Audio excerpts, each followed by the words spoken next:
Okay. Hi, Scott. Thank you. All right. Dave.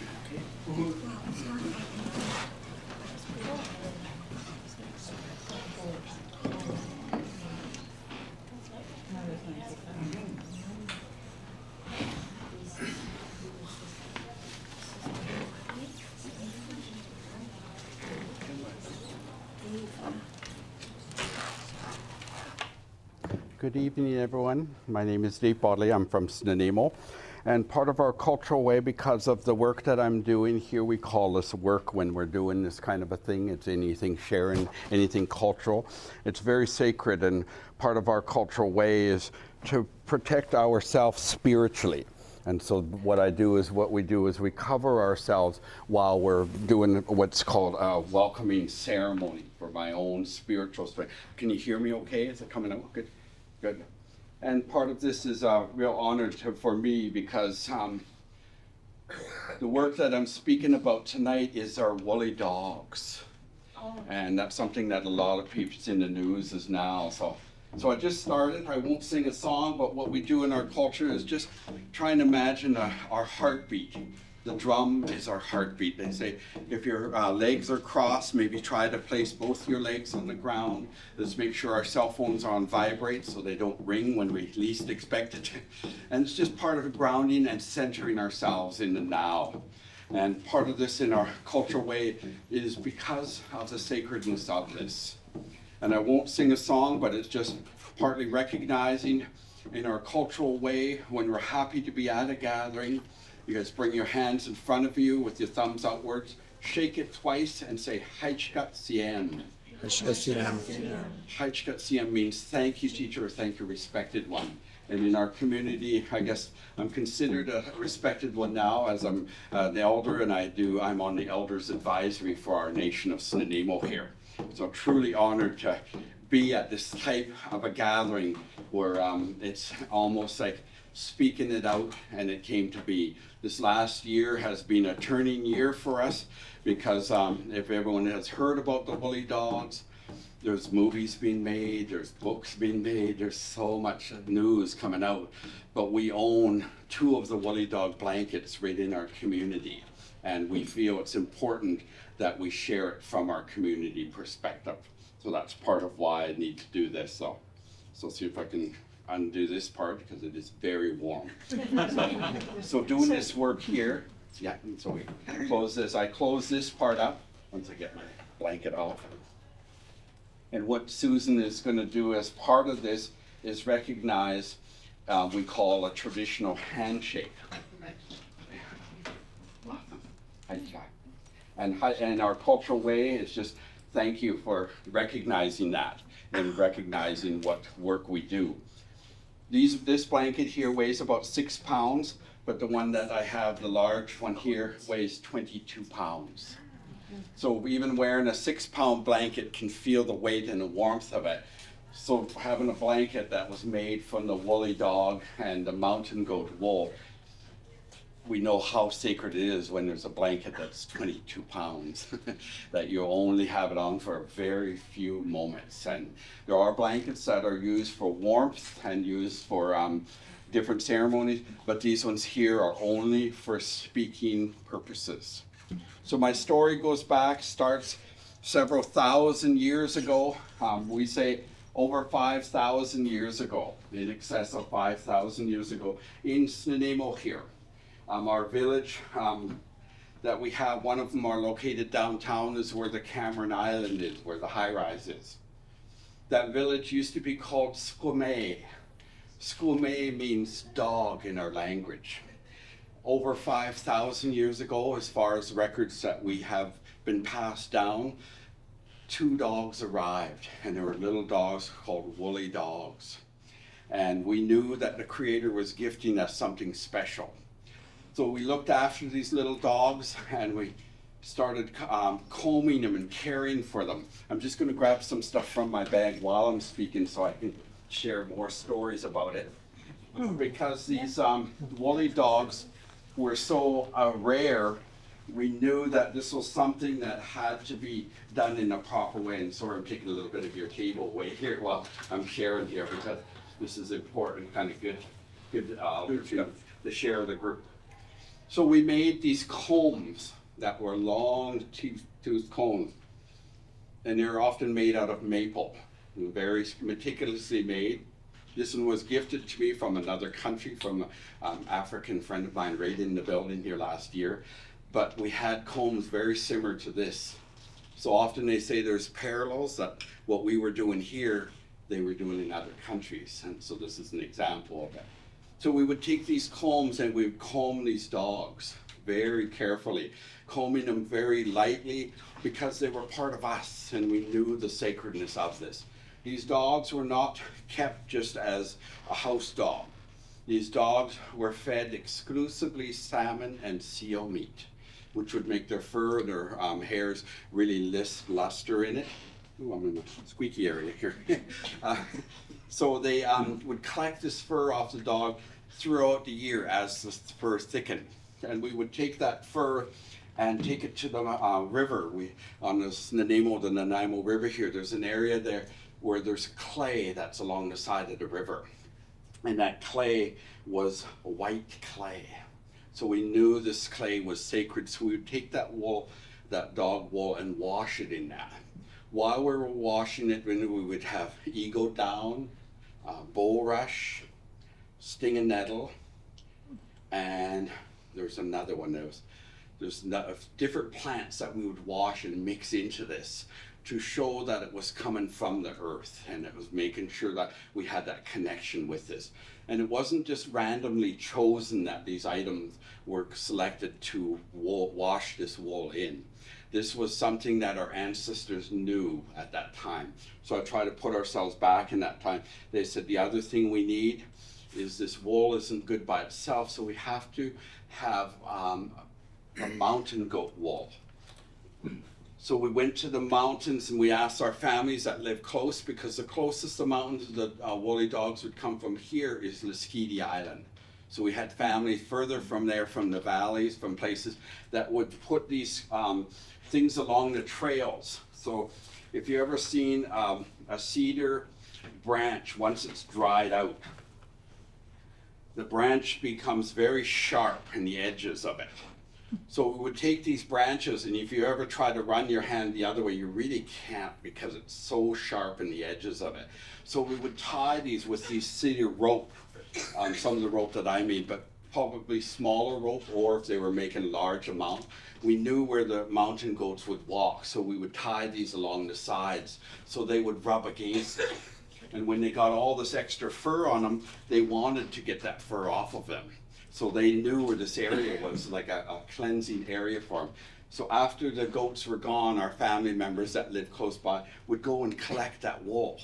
So there was never an interaction with the mountain goat, but we knew how to prepare the areas for them. So the older ones would be training the little ones. This is where you come to rub, I guess what they would say, right? And once they rub all that loose fur off of them, or the wool off of them, we would mix that with the woolly dog. And then we would again wash it in the same thing, in the same procedure, and then we'd start spinning it. So I'll come back to these in a little while. I'm just seeing out of our time, I don't want to take too much time. But once we spin it, we would have all those items in the wool. And this is now only the third time that this blanket has been shown in the public. The first time was last year, just after my birthday, and it was a real honor to have this on my little island of Seisatchin where I worked at. But this blanket was made by my second great-grandmother. She was born in 1829 and died in 1934. She was 104 years old. But her job in her lifetime was to be a midwife and to make these blankets. So I won't take the blanket out, and we ask that anyone later on can come and look at the blanket, but we ask that you not touch it, because the oils in our hands even deteriorate it. It's because it's quite elderly now, over 125 years old, but the person that owned it, my family member, he's the great-grandson of this elder that made these. Originally, she made 16 of them. And there's one here, and the other one he had are the last two left. And so it's a real honor. We had a science report. I have a book here with, I talked to some scientists at UVic in Victoria, and they I gave them some samples. They took the samples and put them under the microscope. And so I have a picture of me wearing the blanket here because we can only allow our family members to wear it. It's something so sacred. And they looked in there and showed us on the microscope what the woolly dog hairs look like and what the mountain goat hairs look like, and then told us about the other items that were in there with the ego down, the bulrush, all the different items. And then they zoomed in further and showed us what the items look like at several 100%. They got to the point of 900% zoom. Wow. While telling this over the internet while we were on a Zoom meeting. So they got these pictures that came so close to show every hair of the one hair of the woolly dog. And said that when the woolly hair dog, the woolly dog hair, it was, when you looked really zoomed into it, it was hollow in the center, and it made it very unique. So one of the ladies that lives on Protection Island, named Liz HK, she has done a book about it, and she's got the DNA done and all this to get information. She said they run parallel to all other dogs for over 5,000 years. But nowhere do they ever cross. They always have been kept separate. And so that's testimony to our ways that we revered these dogs so much that we would never mix them with any dogs or feed them regular dog food. And that's the reason why they can't be reproduced. There are people saying, let's what do they say, clone them? And it can't happen because we would have to start feeding the mother seal and salmon meat before she even got pregnant, so it's part of her DNA, and then we would have to feed that all of her life as well as the baby, and it just can't happen. It's such a lengthy procedure. They can create one that looks similar to the woolly dog, but the real one cannot be reproduced. And that's what we said, that was a little bit of an error in the work has been done that says we're going to reproduce them. And I said, no, we know it's something that's from our past. For thousands of years, we acknowledge that, and we've acknowledged the change. On the back page of the recent British Columbia Historical magazine, it says, the elders know, the old people know there is change coming. And we know that, and I feel that in my heart that we know, our elders know, there's changes coming that can never be reversed. They're saying even the earth, how the earth is changing, it can never be reversed. But we know, we acknowledge that, and we acknowledge that we're in a shift. All of our life is in a shift towards, we hope for some good things, because in our culture, we don't inherit our land from our ancestors. We borrow it from our grandchildren because we have to leave them something, and that's our cultural belief. So. Okay, so I finish up there, but I want to open it if anyone has any questions about it. Okay, start from here. Could you approximate how big this is? Very good question. So this one is for one person, similar to the size that I had worn, but when they originally made them with an incredible detail that they would make it every 6 feet, and the weaver, they would weave them so it just looked like it was joined. But inside, she had made it so that those two pieces were separate. And so they would, when they were at a potlatch, these blankets could be up to 28 feet long. And so they would have that on display. And at the end of the potlatch, the host of the potlatch would call certain family members, and their job was to come and stand on that blanket. And while they were standing there, the weaver would come forward and she'd say, here's the line. So then while they're standing there, people would cut down that line, and then they would wrap that around her. And that was for her to take home in memory of that.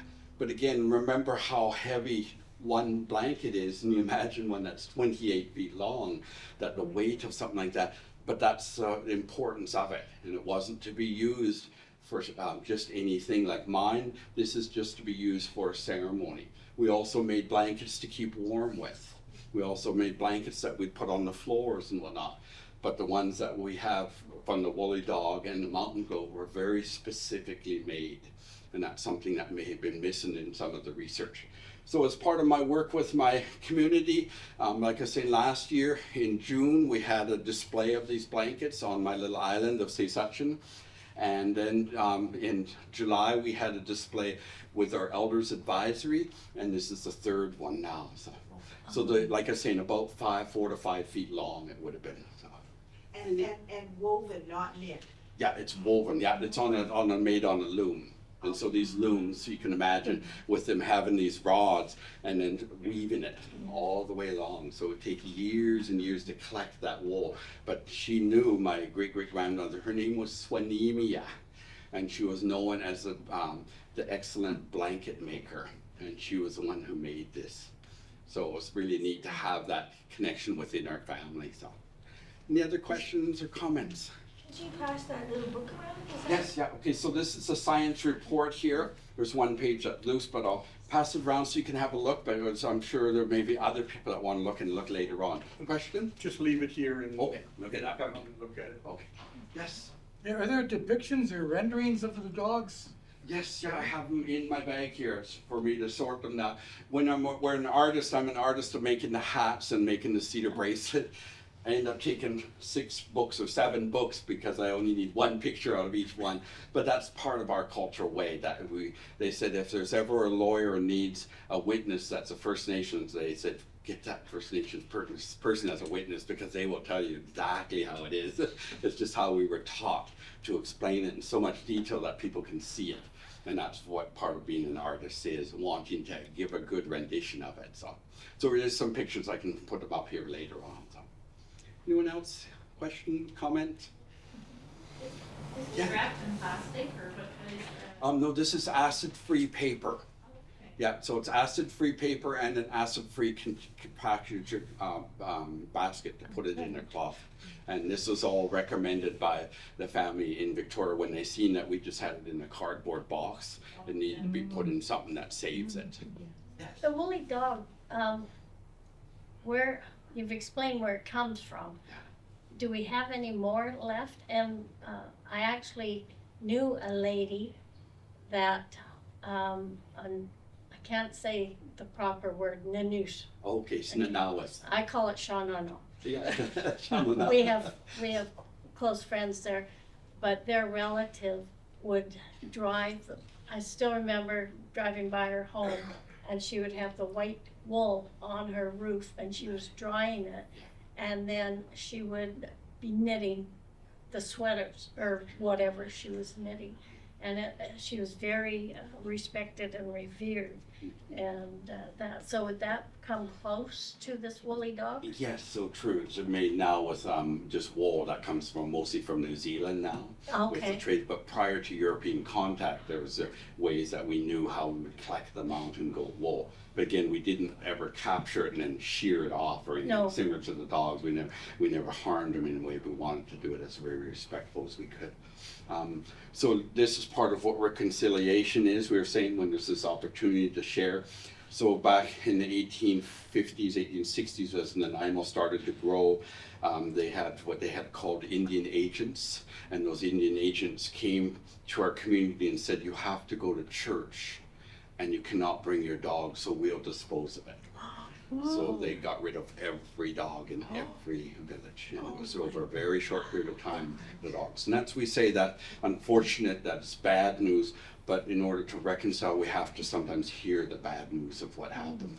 So we won't point fingers at them, but we also know this is part of the past that we went through. That program of dealing with dogs went on in the Northwest Territory with the Eskimo dogs. Yes. So the police were doing that into the 50s. So true. We have that more recent. Ours is from 1800s, but amazing stories that we have. Like we're saying, the elders know there's times are changing, and this is part of that change. Is getting the news out about this. This is what reconciliation is.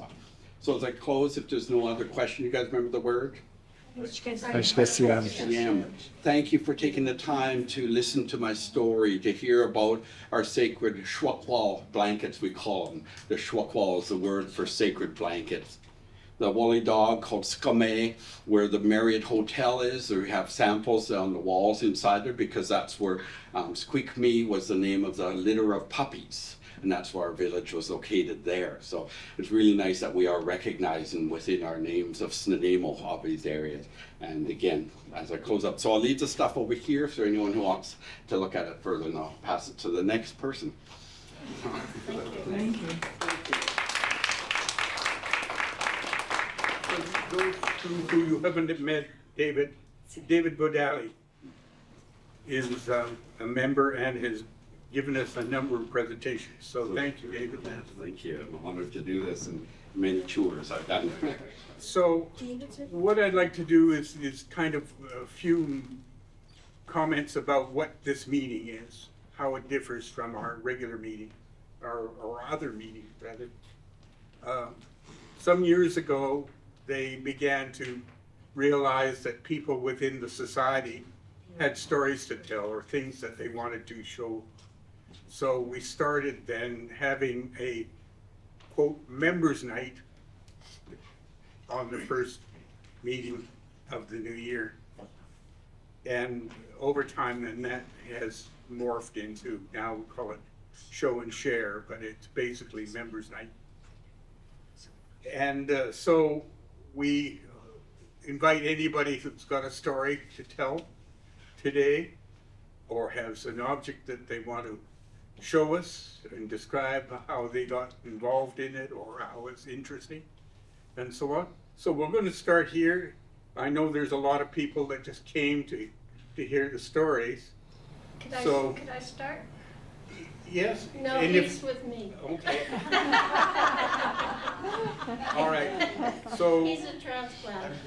so I just ask you, when you start, introduce yourself, because many of us have failing memories. So just So stand? let us know Sure. who you are. My name's Bobby O'Neill now. My maiden name was Armstrong. I'm a Mawinnie, a Flynn, and my family came to, both sides, came to Nanaimo at the late 1800s, and both sides worked all the coal mines here and worked for Dunsmuir. And my Armstrong side of the family became union agitators, and all the union stuff, things you see written about, they were part of it here in Nanaimo and Cumberland and Ladysmith. And the Mawinnie side, they were the quiet ones. They were just usual coal miners that like beer after work. But what I have found, I have a box, but my husband couldn't pack it, and it's too big. And what I have found in my research is my family has quite a long history here in Nanaimo. And the Armstrong side of the family, everybody, I'm not sure how they got to Nanaimo, but they all worked in Nanaimo in the mines and eventually worked their way up to Cumberland, Bevan, Huntledge. The Mawinnie side of the family, they came, and my grandmother was a Flynn, and they were all here, and they lived along Halliburton and those streets. And my mother was born October 21st, 1921 in Nanaimo Hospital. Now, they just said on her birth certificate, Nanaimo Hospital, so I'm not sure which one that would be, obviously the oldest one.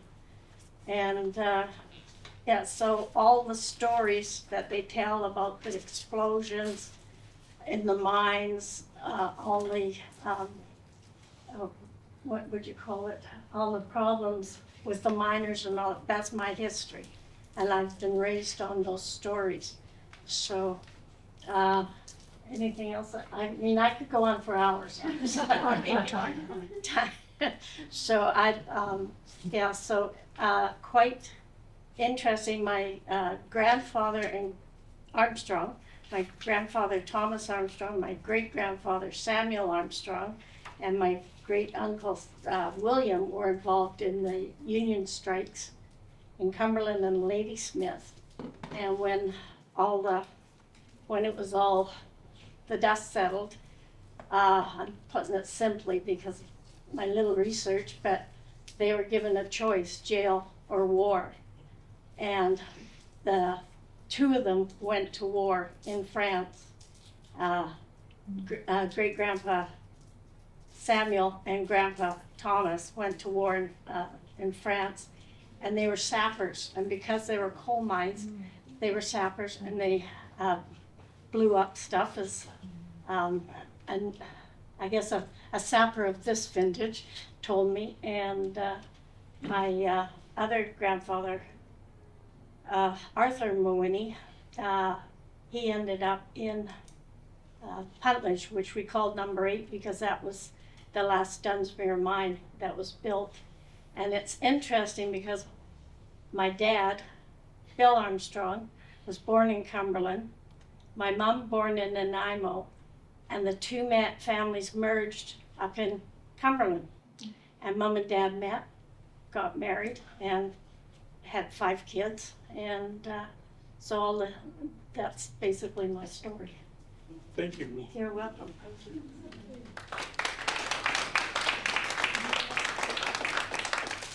Any questions or comments? I have a question.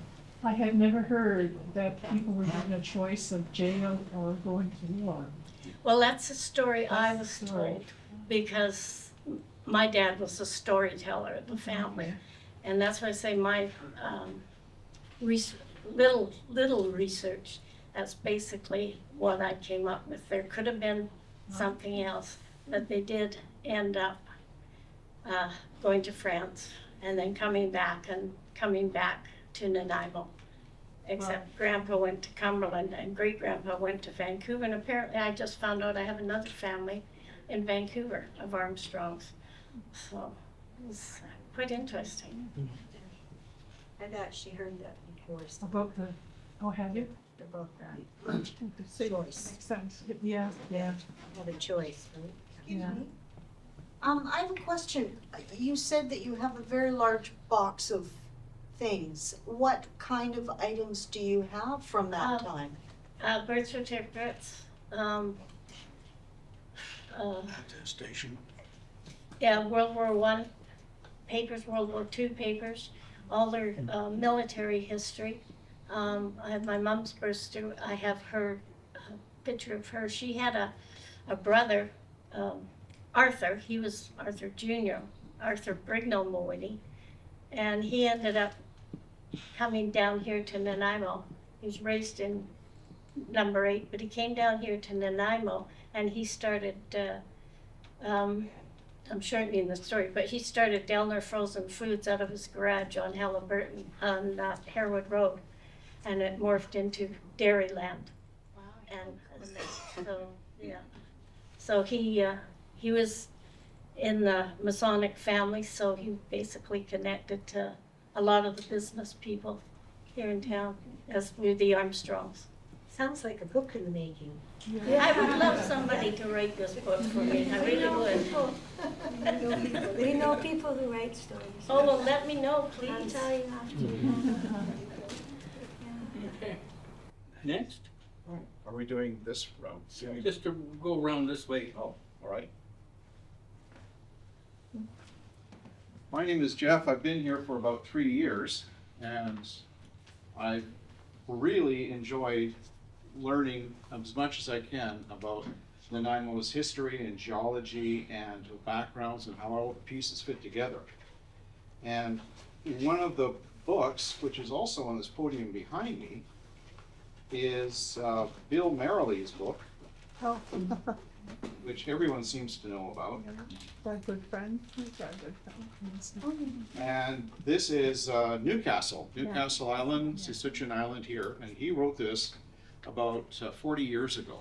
And I had purchased my own once I got one from the library. And someone mentioned to me, have you seen that map? And I didn't know what map they were talking about, so I started going around to the different secondhand book sales. And I was able to find a pristine, brand new copy, never been opened or used, of this book. Because what Bill Merrilees did was he ran field trips to this island. And he created a hand-drawn map. Yeah, we have that. Yes, the same one? Yes, he was a good friend of ours, so he Yes. gave us the book on that. Oh, good. Well, see, verified. Thank you. So I made a copy of the map that came with that book, and this is all hand-drawn by Bill Merrilees. And an interesting story about this map is, over in this area, approximately here, there is a dinosaur trackway. And Bill Merrilees wasn't sure what that was, so he got in touch with Graham. Eddie. Sorry? Eddie. No, Graham. I just lost the name. He's From Courtney. he's the fossil guy. Graham Beard. Sir Graham Beard. That's right, Graham Beard, and said, "Can you come down and have a look at this and verify it?" And they never connected.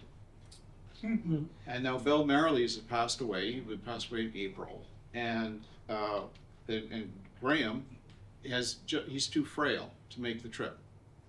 So that's sort of a loss as to why this was never placed on this map. But I thought, if you haven't seen this, I would pass it around for you to have a look at it. And there is a way to make copies from Staples. This one I have laminated because I wanted to be able to show it publicly and not have to freak out about people touching it. So, and I think I've donated one to the Historical Society too, because I did a trip over to the island in the spring, and Okay. I donated that. Well, we can make a copy and put it up on the website. Sure. That's a good idea. Yep. And a book that I was just advertising, just saw this one, by T.W. Patterson, who's a local author. Yeah, that just came out, didn't it? It just came out, Yeah, and I was seen keen that on one. getting it, but the one bookstore was sold out. There was a notice saying, "We'll deliver it to you for $7 more." Now, I thought, that's outrageous. But I couldn't get the book, so I dug down deep and, found the loose change I had, and they delivered it the same day. And it's that's also good. signed as well, and I've been very much enjoying going through this book. So there's a whole series, a very prolific writer, Yeah. his website and so on. And if you have not seen this, I strongly recommend it, because all the stories somehow interconnect as you go through all the stories. Everything's linked throughout that. Anyway, I thought, since we're talking about that sort of thing, I would share that We should go over there in a little bit. with you. I've got a paper one. Yeah, that's just a paper one. And that's, And Tom still writes for the Couch and Citizen. yes. Yeah, I know him quite well. I've been friends with him for years. Yeah, he has a website That's called right. British Columbia Chronicles Yes, the Chronicles, yeah. and so on. And he talked about his process this week. Mhm. And he's spoken to us a couple of times. But basically, these are slightly reworked or re-edited columns that he published in the local paper, In the Nanaimo Free Press. in the Free Press and in the Star, and so on. So many of the stories will be, Yeah. they have a history, if you like. Oh, okay, But so you're familiar with this. Yeah, it's interesting. So- It took him about 6 months to get around to putting them in the bookstore, so. Pass it to Barry, Jessica. Well, to turn a phrase, it's like, when I show you what I found, it's like bringing coals to Newcastle. Thank you. And that's where we're from.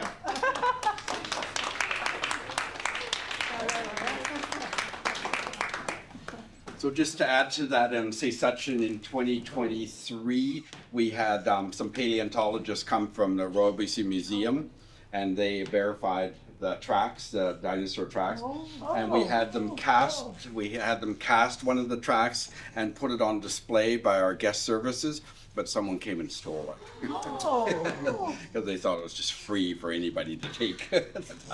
Seems odd that That's we got. really self-serving. Yeah, yeah. If it's out here in the open, it must be It free. must be free. But we also found that some people were trying to chisel them out of the ground. I figured that would be better displayed in their living room. rather That's a than harder where- form. Thank you, Dave. Yes. Just interesting. Bill he worked for the provincial government, and he was a guide on Sisseton when it was still Newcastle, and so on. And that's the basis of his book, is the information that he gathered for that. So it's an eclectic mixture of things, and Bill could tell a good story. And very few people know about that map. I found out. Yeah. Okay, next, the ubiquitous grocery. The ubiquitous, yes, this was developed in Nanaimo in 1860, no. I'm just making that up. So I'm Susan Garcia, and I brought a bunch of maps, which is really fun, because I love maps. And so I put this one up here, and this is belongs to my friend Jack. And I said I was coming to do history of Nanaimo presentation with everybody else. It's one of the best. I said, come, but he didn't come. So anyway, he lent me this map, and it's like 8 feet long. And we're kind of thinking it may be about 1958 or something. And it's really interesting. It's got some interesting parts that are changed now, like David was pointing out, that Duke Point is no longer has an island on it, and that kind of thing. So you can have a look at that later at your leisure. And so that came from Jack, and he didn't tell me how he got it. And he also had this map, which did come from Evans, Finlayson Parsons, which was a real estate company that I guess put that on their wall or something. Anyway, I can pass that one around. And I think this one is interesting because it's got Harewood, I think it's about, well, I'm not sure. Anyway, I'll pass it around. I wish Jack was here to explain more, but I'll pass this one around for you to look at. And then I also have just a few maps that I'll put on the table. And these are from the project that Nanaimo Historical Society funded a couple of years ago, or started the funding for the sister society, we call it, the Nanaimo Family History Society, which does genealogy. They've been doing a map project to say who lived where in Nanaimo in 1921. So this one has a few names of places in Nanaimo. So if you look on it, you'll see the names like Yates lived here, Walker lived here, James lived here. This is all from 1921. So they've been working on that, and she says they have, this is 4 of 24 maps. We have measured locations now for 15 of them. And we have 5 people working on them Wednesday morning, so it's moving fast. Well, moving fast means about 2 years now we've been working on it. So, anyway, it's just a wonderful project they've got going. So I'll put that on the table for people to look at. Susan. Jack sent along. Susan? Yeah? Would the Walkers be like Walker's Saw Shop? I don't know, that it's 1921. Okay. Like when we did it, we had the census and we're mapping it to the city map from I think it was from 1909 even. We didn't have a very recent map for 1921. So we, The likelihood it's residences rather than businesses.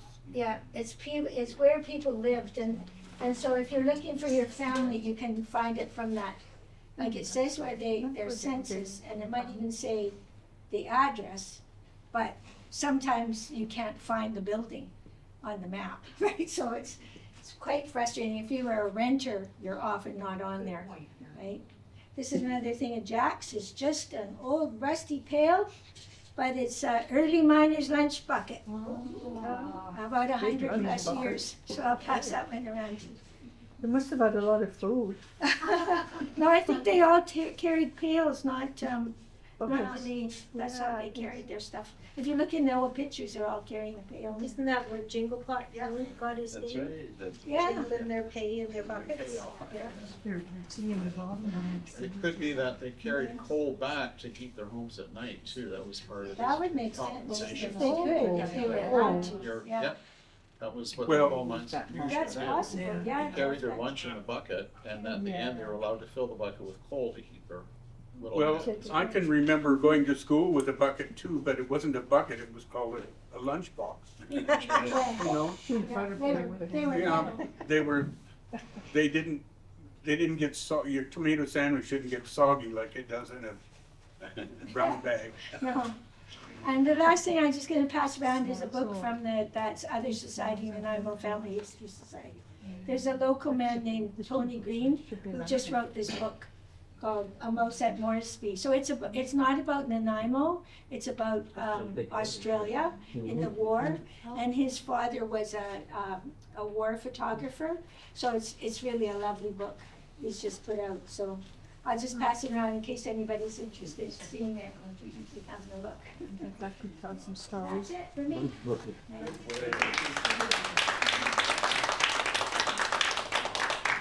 Question about that big map, does he have it on display anywhere? No, Oh, he's keeping no, it I was just shocked to get it. I just said, have you got anything I can bring you? It's this big map, and I'm laying it on my bed, and it's like taking the whole bed. Susan, in your lunch bucket here, you can still see the water line around the bottom, Oh, partway yeah? up. They used to carry their water in the bottom of the bucket, Oh, did they? and then they have the lunch in a compartment on top. And the cold water would keep the lunch cold. That makes You sense. see the line inside partway up. My name is Darrell Oates. My Central Island roots go back around 150 years on my maternal side. Wow. And what I have to show you comes from South Wellington. Oh, say it right, it's Sowell. Wow. What this is called is a memory jug.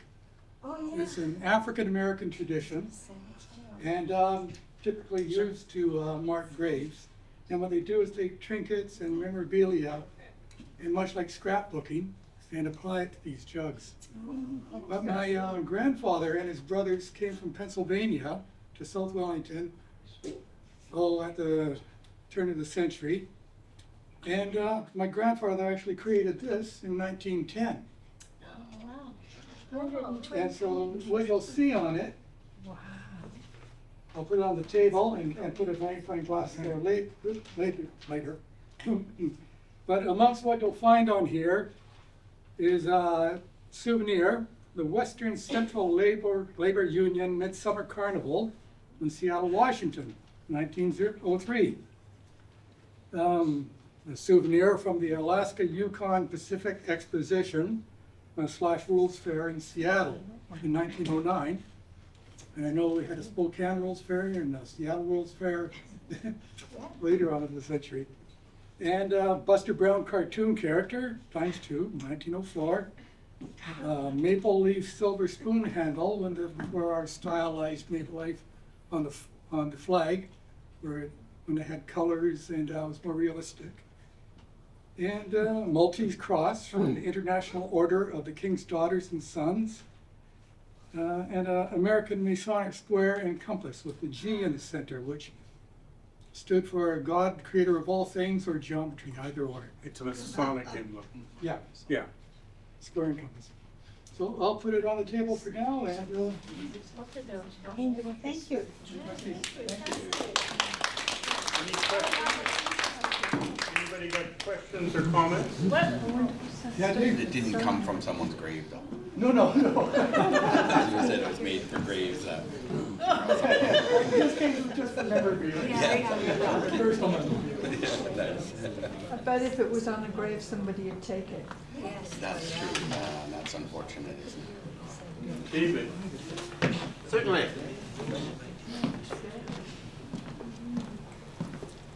Good evening. My name is David Hill Turner, and I'm a member of the society since 2000. I moved to Nanaimo in 1994. I thought I was the first person in our family to ever live in Nanaimo, but apparently not. I have my great uncle who got married here in 1923. He was 64. Oh. The blushing bride was 27.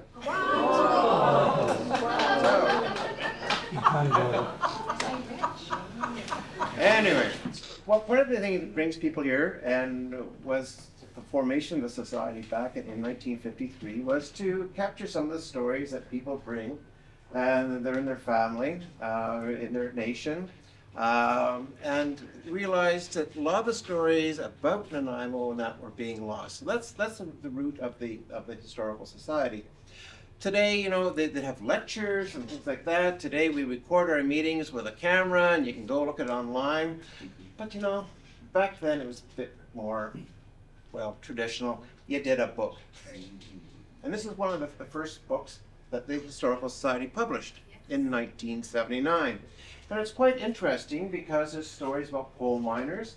And you were talking, David, it reminded me, there's also a chapter in here on the woolly white dog. So from 1979. This was actually a very big undertaking by the Society. It's a hardcover book. It was paid for by the city for the Society to publish it. There were 3 versions. There was this version, which had a map in the back of it. There was a blue cover version, which was done as a presentation to VIPs. The mayor and guests of the city, people like that. And then there was the rest of us, there was the paperback version. Yeah. This is one of the ones, the Nanaimo Respect. Actually, this was presented to me by the Society a number of years ago after doing a presentation. So I thought it was kind of neat to bring it back, and to an event like this, where actually we're doing what this book set out to do in 1979, is to capture the stories about who we are, how the community came to be, some of the events that happened in the community, some of the people that made those events happen. And I think it's also to remind us that Nanaimo, as David said today, Nanaimo has a long history. We tend to think of it starting in 1852, but of course it was around for at least 4,000 years before that. So it's good that we're here today and we're recovering some of these stories, we're remembering them, sharing them, both from a large perspective and also from a family perspective. So just wanted to do that and remind us that this is one of the things the Society does. It makes history available to people, and I think that's always been an important part of why we're here and what we do, and we should continue to do this into the future. So thank you. I have a comment, David. There is you said that there's a map on the back. Yes. And that's one of the few places that I know that actually marks the changes of the various communities that now are part of the city of Nanaimo. Yes. And it tells you what date they actually got amalgamated and so on. It's all the different improvement districts for Nanaimo, and you're quite right, Gordon, and it gives the dates on it. Wow. So. Do you remember when they voted for these amalgamations? I was living, the ex and I were living in North Wellington, and back then they said, you're gonna get sidewalks, you're gonna get this, you're gonna get that. Well, last couple of years they got sidewalks. These things take time, don't they? That's a problem when somebody like me has the history. Politicians don't like that. No, they don't. Gord, you probably remember a few years ago, the last box full of the paperback copies of that book was given out at one of the meetings. Yeah. I was lucky enough to get one. I don't know who had it. It might have been Daphne that had the box of books, but Could be. The Society and the Nanaimo Museum did a reprint of the paperback in about the late 80s, early 90s. And I think there may still be a copy or two in the museum bookstore. could be. But there were some handed out here. Yeah. I got to replace my old beat up one with a There you go. brand new one. Yes, when Pamela Marr moved her house, she was the chair of the Publications Committee, which was the group that was the successor of the people that started with this. There were a number of things like that we brought back in, and she had a big basement with a lot of good stuff. All right, next. No? We need? Nope. Pass. Pass. Are you passing? Oh, do you? Oh, yeah. Oh, a peanut butter stirrer. I'm Craig Horsland, and it's spelled horse land without an E. So just make it softer. And so I brought along something I thought we could play 20 questions over. You remember playing 20 questions? Yeah. Okay. I think I know what this is. All right, who's going to start? Is it for working in the soil? No. I thought it was a weed. Is it for logs? No.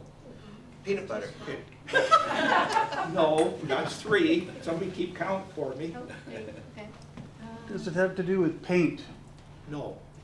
Does it have to do with lumber? No. Lifting hay bales. No. Coal mining. No. Does that have anything to do with baking? Stirring the dough. Stirring the dough? No. You were close. Those You are- were a warm kitchen on the tool. first one. Does Okay, it what make number you are we better? at? 8. 8, okay. Butter? Pardon? Butter? No. Sugar auger. Sugar. You're right. Sugar what? A sugar auger. Sugar auger. Sugar, auger. What's a Sometimes called a sugar devil. Looks like a devil. And up until probably about 1900, the sugar would have come hard. We wouldn't get a soft bag of sugars we maybe did today. They would have, in some cases, they were in a cone shape because they were poured into a cloth and allowed to set hard. Okay? But this could also be used for getting into a barrel of apricots, dates, Apples. prunes, anything that would be packed into a big barrel. How do you get them out when they've been rammed in there? And this is what you would use. So that sort of disappeared around 1900, I would guess. Yes, David? Yeah. Yeah. And then things, North America, anyway. yeah, no, maybe useful somewhere else. I remember working with a store counter, an old store counter, and they had tip oak bins. Yeah. And when I went to clean it, it was full of brown sugar, one of them. And I just took it outside, and a conservationist would have been horrified. I just started pouring in boiling water. And the brown sugar just dissolved and went out the cracks in the bottom and dried it up as fast as I could. Well, there's only one way to get it out. But there you are, a sugar auger or a sugar devil. So you can have that. Thank you. Where did you get it? It's not local. You were holding back, weren't you? No, I was trying to remember where I saw it. Yeah. Yeah.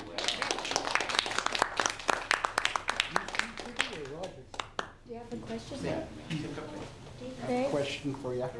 A comment more, there's a show on CBC Gem, they talked about the sugar cane cones. Yeah. And it was in Holland, I think it was, where it filmed, and they had all these sugar cones that they were selling. And it was part of the movie was that these cones had to be kept in a dry spot because they were already hardened like that. And so as soon as the moisture came, they said they gotta move these cones somewhere where they can keep them dry. I think they went up to about 50 pounds Yeah, that's right. and down to 12 smaller ones. Just in case it was made by a blacksmith. Yes, I was going to mention Yes, that. forged. Yes, it's handmade.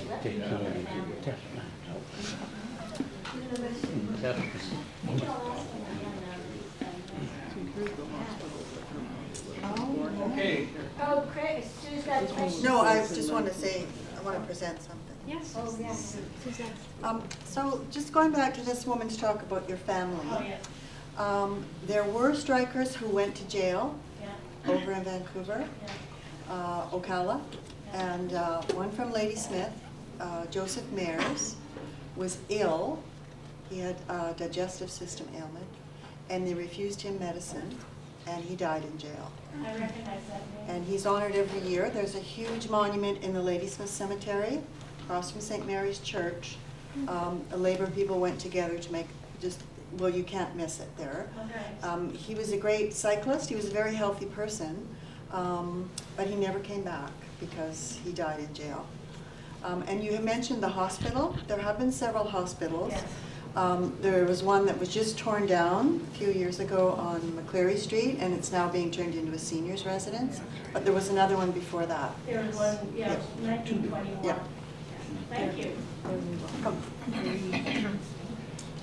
Three altogether before that. When you say about the hospital, there's one that was within the first block of Halliburton Street. Yes. It's right at the corner of, what's the name of the crossroad there? Finlayson, is it? And they said that was the first hospital in Nanaimo. So that could have been it. Okay, fellow in the red shirt, that's me. My name's Daryl Johnson. I've been a member of the society for a few years now. And one of my spare time activities is I'm a local bottle digger. And so I brought in a few samples of bottles, Chinese medicine bottles, found in the area of the third Chinatown, which was the Pine Street, Heckett, McCleary one.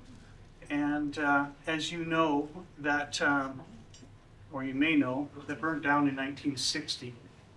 And I'm sure the site has been gone over many times, but I've got 3 bottles here that I'll share with you, I'll pass around. The one I'm not quite too sure about is the blue one. I've researched it a little bit, and the closest I can find is that it might have been eye drops. Interesting choice for coal miners to have eye drops. That's the closest I could find. The other 2 bottles are what are commonly called opium bottles. Whether they were opium or not, it was a medicine bottle, and they were sheer top ones. And you can see that one of them has been in a fire, and the top is slightly melted. So could it have been found from the 1960 fire? I don't know for sure, but they are local bottles, and I'll pass them around. And these are from the area of the third Chinatown. Like I said, Heckett Street, that area. They are. So are you a friend of Bill Wilson? Yes. And I should mention, out of respect for Bill Merrilies, I was determined to only bring in something that would fit in my pocket, because I had fond memories of him bringing in a brass pole a few years ago. And so I thought, no, I'm going to bring something in my pocket. And we all, I'm sure, miss Bill and his contributions to the meetings. Sue. Just talking about the third Chinatown, there is an exhibit opening at the Nanaimo Art Gallery on January 24th, running until March, with some photos and some artwork about the third Chinatown, so don't miss it. Where is it? The Nanaimo Art Gallery. On Commercial. Yeah. Authenticated in Yes. connection with the museum as well, so it's going to be quite powerful to see.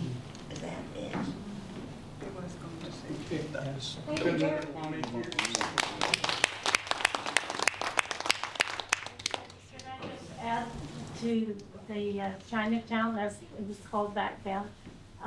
My family, the Armstrong side, was very well connected to the Chinese families. And my dad, as a very young boy, would be taken into these places, the restaurants and whatnot, by his dad, Grandpa Thomas. And Dad would tell the story of them going in to the restaurant, and there'd be a pot of, as he said, tea on the table. And if the police showed up, that was disposed of. My dad was a great storyteller, as my husband will tell you. And so far I've proven that they're pretty well all right, but one family that he was very well connected to was the Wong family. And the Wong family went on to the Diners Rendezvous. So I imagine you'd have that history too. The third Chinatown at its height, according to Nanaimo retrospective, there's a few pages in there. There were over 2,500 people living in that area. So it was really a town within a town. Yeah, it was. I could tell you more stories, but I wish we can't. still had it. Yeah, well, yeah, we grew up in the northeast of England, and there was 4 areas of coal mining, and then disaster struck. They all closed down, and it was terrible to see. With so many people laid off all at once. It was kind of Would it be crazy. the same thing here in Nanaimo Yeah. then? Well, it No, was four different areas, the whole northeast of England. The It's all coal coal. mines started here. There's Granby, there was all these other ones, and slowly moved up to Cumberland. There's all these mines around Cumberland, number 8, Bevan, that type of thing. And they started shutting down as the coal mines lost. And then the very last one to close was in the 50s, the Sable River mine. And I still remember the day my dad had a store, and I still remember the day that the Depression hit Cumberland. Yeah. And yeah, so, and my family came here. I'm not sure about the Mowinnies, but the Armstrong family came here because of that. Because they coal mine at Wigan and all those areas. So, yeah, so they were used to it. Yeah, that's right. Just Disaster. to kind of follow up on that, the first miners, the first really great group of miners came, they were imported by the Hudson Bay Company. Yes. And these are what they call the Princess Royal family. And they came in 1853. And they came largely from a community in the Midlands called Brierley, or Brierley Hill. Brierley? Yeah.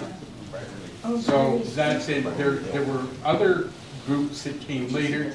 There were Italians that came to work in the mines together. And the people at the Italian Museum can tell you a little bit about that. And there were also, what is Zorkin? Croatians. Croatians came as well. So groups came and so on, and many of them came through the United States. They were, somebody would come here and find it was a good job, and then would go back into Pennsylvania or Ohio or whatnot, and say, come forward, and so on. And they would tend to make these smaller little communities. And I don't think we have a good idea about whether or not there were kind of concentrations in the town, whether they all settled in the same place or whether they came together in social clubs and so on. But there were a number of those little kind of clusters of immigrants. Lots of Croatians in South Wellington. Most famous family around here is the Stupiches, and the Vojinoviches, and the Gergiches, and there's quite a few Croatian families there. Oh, that's interesting. So that's not uncommon in coal mining towns to get these groups. As they open a mine, they have to get another group of miners. And then, of course, underneath all of this, there are the Chinese. Yes, I was going to ask about the Chinese. Well, and they were ubiquitous in all the mines. They were. Did they go into the mines then also? They were used for the dangerous job like mowing. They were, Well, right? they did a lot of things. The dynamite. Are you just new to Nanaimo, you people, or over We've there? been here quite a while. Only 3 years for us, but. Only 3 years. Yeah, because there's some minor memorials, right, where infamously they have a list of all the people, but then they have all the Chinese people that perished. They just have numbers, and it's always been a point of Contention. yeah, and sadness that they it is. didn't have a name with it when they died. I mean, somebody knew who they were, but not for very long. We can't find it And the online. families probably were not told. Yeah, yeah. No, they were back in the Yeah. old country. Yeah. They weren't here. The Chinese weren't allowed to have to bring women with them. They came as bachelors, basically, and many of them got women that came up through the States. The Americans didn't have the same kind of rules, so people would come in through San Francisco and then basically walk north and across the border. Yes. That's a long walk. Yeah. You mentioned the Princess Royal. Yes. And that little community. The whole area is often referred to as the Black Country. Yeah. And there are quite a number of communities within that. There's a museum there today, an open-air museum. It's been there decades. So if you're ever over into the UK, it's not far from Birmingham. And it's a really interesting museum to go into, to have a look around. They have a coal mine that you can go into, but it is completely created. But it's next to, well, it's safe but authentic, if I can put it that way. Have a look online at the Black Country Living Museum. Where's that? Birmingham? Near Birmingham. It's actually in the town of Dudley. Yeah. Okay, is there anybody else down the line here? Ding, ding, ding, ding. Ted, do you have a story? I don't know. Anybody else that we missed? Great. Well, you didn't miss me, but I have another story. Are you want to go first? You go, sir. Okay. I just brought a couple of things along to share, and I'll put them on the table later. A.J. Smith Meats. I don't know if you remember Smith's Meats on the Crescent. Oh darn! I'm the Crescent, Victoria Crescent. Yeah. They had the meat store. I was hoping somebody could confirm that my memory wasn't slipping, but I You're think right. they were still. They were there into this. Oh, I thought you were saying that my memory was slipping. No, so I remember collecting something from them. Okay. Yeah, but I'm not sure when they closed, but they were certainly there in the 50s, and I think they were still there in the 60s. They were. Phone number 125 never changed into the 50s. Yeah. Yeah. Yeah, his name slips me, but I knew a fellow that worked there, I think in the 40s, who was a cook at the Mouse Bin Hotel when the murals were being painted by E.J. Hughes and Goranson. And he was working in the kitchen on one side of the wall and they were painting on the other. Okay. Yeah, he worked at that. Unfortunately, his name slips me right now. Then I brought another one. This is from 1922. Seemed to have a lot of meat market calendars for some reason. I was going to bring one from Charlie York's in the 1950s because the image of the woman was completely different by 1954. She was much more glamorous. I think what you'd find interesting here is the phone number. You wouldn't be able to forget this one. What is the phone number? Two. Oh. I think last year I mentioned about picking up, we didn't have dials on the phones, and you just pick the receiver up and you'd hear the name operator, and you'd tell the lady the number, and my mom's, I believe, my memory again, said I was not to say please, because from a little kid it could sound like police. Now, that's a good story. True or not, it's funny. Anyway, I thought I'd bring those along, and I really should have brought Charlie York because the people in them were completely changed. When you were saying Victoria Crescent, was that across from the Heritage Sound, was it? It's right across, oh, I was gonna say it's across from Eaton's, but that doesn't. Where Eaton's was, yeah. I thought it was before, beside the Queen's. Next to the Queen's Hotel. Yeah, I know the one. Yeah. I know. Actually, that's I have a story. Part of my growing up was in a small town in central Alberta, and the phone, when we got there, we had come from Edmonton, we did have telephone with a dial on it. But when we got to Wetaskiwin, they still had the operator and so on. So I can remember my brother had a friend whose father was the local GP, and when he had to ring them, it was all something like 393, ring twice, because the same number was used for the doctor and for the family who lived in the back of the building that they were there. So this is the kind of thing.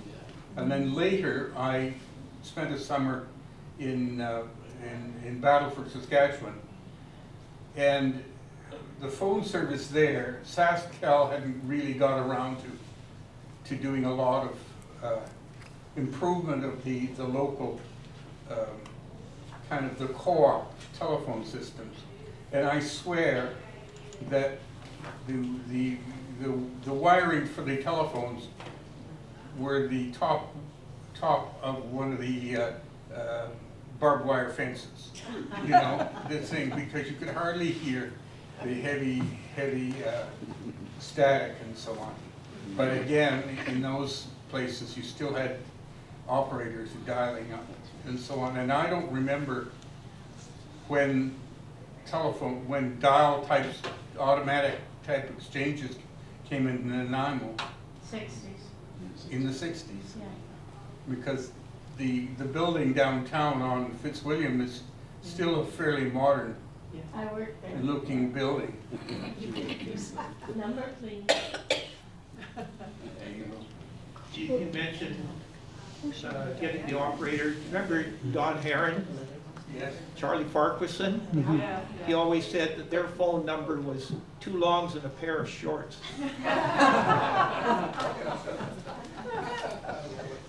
We have one more person here, wants to...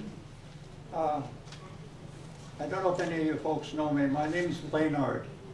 I'm related to Arthur Laynard. He was city engineer for 45 years. Anyway, I've got lots of pictures of when he passed away. I inherited a bunch of his stuff, all having to do with coal mines and all that. Personally, I've lived in Nanaimo all my life. I'm 83 years old and I born and raised downtown. I know downtown like the back of my hand. I could tell you 1,000 stories. Being raised in Nanaimo. My father worked on the CPR ferries, and also I got an article here, the Free Press 1924, the Golden Jubilee,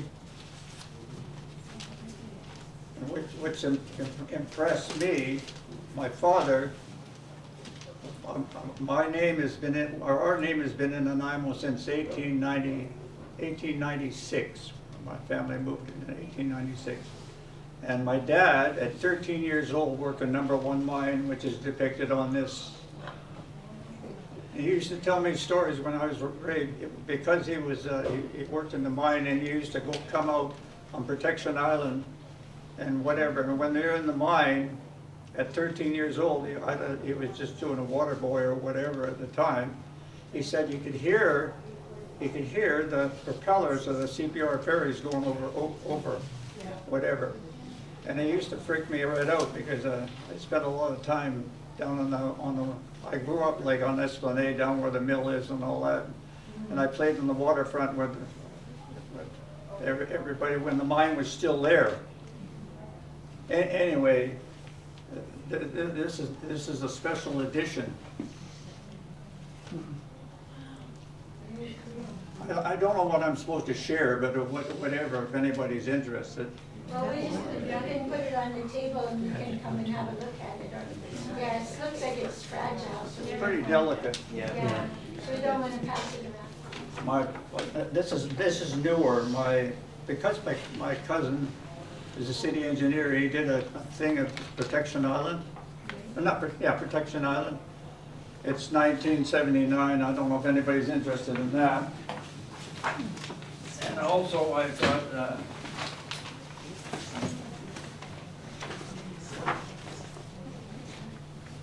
he did a thing of the coal mines. It's a booklet he made up. coal mines in Nanaimo. And it's very interesting, it details everything. These projects were in his own time, weren't they? Right, Yeah. yeah. As a matter of fact, I got some extra copies. I think I got a half dozen copies, but I gotta find them. I didn't realize I was gonna come here tonight. I was at a Goyim Club meeting, but, anyway. that you came. Yeah, for Pardon? It's nice that you came. Yeah. Yeah. If you'd Well, like to interesting. leave a copy of one or other of those with us, we can scan it and put it up on the website so people can follow it that way. Okay. Thank you. I can touch base with some, with you? Yes, you can leave it with me. Okay. Thank He lived you. on Long Lake? Pardon? He lived on Long Lake, didn't he? No, I don't live alone there. No, he did. Arthur. I lived on Aikenhead Road. Aikenhead Road. You know where the Jesus Love You sign is? Yeah. I put that there. Oh, by the freeway. I should mention that Arthur's also a long member, and his wife as well. We're members of the Historical Society for many years. I married an Armishaw lady. Yeah. So the Armishaw has been in Nanaimo for a long time too. And he was very generous to the society in his will. The society and the museum as well. Thank you for that. He's got a lot of nostalgia stuff in the museum. Okay, I'm gonna declare that we're done for the evening. Can I add to his papers? I'm worried about how fragile they are. I had my dad saved the newspaper from the end of World War II, and I had it tucked away in my box. And I finally took it into, and that's how they were looking, and I took it into Yellow Bird Gallery, and they know the type of glass to use and everything. And so I had the front of the paper that says kaput, basically, and the center of the paper, so I have two full-size sheets. Right. And the center paper was the signing of the surrender of the Germans. So what I did, I took it to Yellow Bird Gallery in Country Club, and they framed both of them, and I had a plaque put on for my dad, and it's now at the Nanaimo Military Museum. But they were looking for, and I suggest you do something with those, because they're gonna disintegrate, and those are very valuable. Priceless. Yes. Okay. So I invite everybody to have a cup of tea and share some more stories and so on, and tell you to come back next month. Thank you very much for coming tonight.